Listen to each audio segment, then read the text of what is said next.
चंद्रमा को शाप से मुक्ति।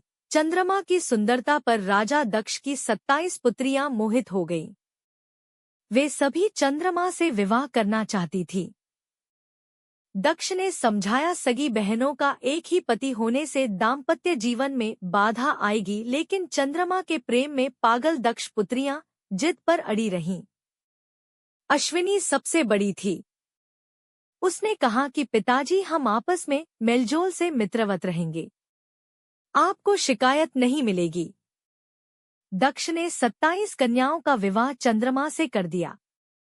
विवाह से चंद्रमा और उनकी पत्नियां दोनों बहुत प्रसन्न थे, लेकिन ये खुशी ज्यादा दिनों तक नहीं रही।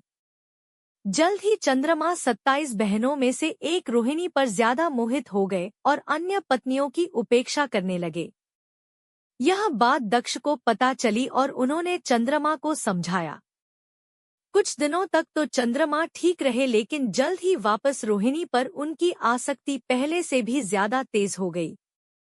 अन्य पुत्रियों के विलाप से दुखी दक्ष ने फिर चंद्रमा से बात की, लेकिन उन्होंने इसे अपना निजी मामला बताकर दक्ष का अपमान कर दिया। दक्ष प्रजापति थे, कोई देवता भी उनका अनादर नहीं करता था। क्रोधित होकर उन्होंने चंद्रमा को शाप दिया कि तुम क्षय रोग के मरीज हो जाओ। दक्ष के शाप से चंद्रमा क्षय रोग से ग्रस्त होकर धूमिल हो गए। उनकी चमक समाप्त हो गई। पृथ्वी की गति बिगड़ने लगी।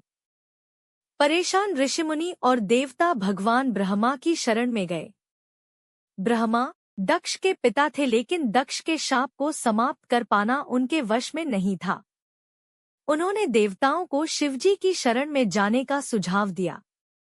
ब्रह्मा ने कहा, चंद्रदेव भगवान शिव को तप से प्रसन्न करें।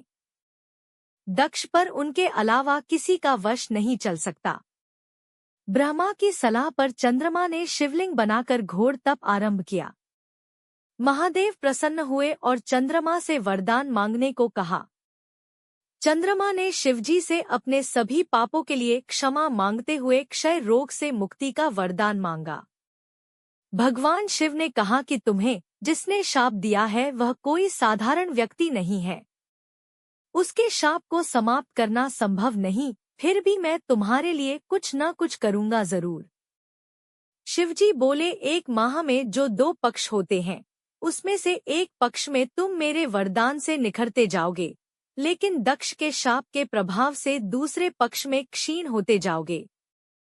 शिव के वरदान से चंद्रमा शुक्ल पक्ष में तेजस्वी रहते हैं और कृष्ण पक्ष में धूमिल हो जाते हैं।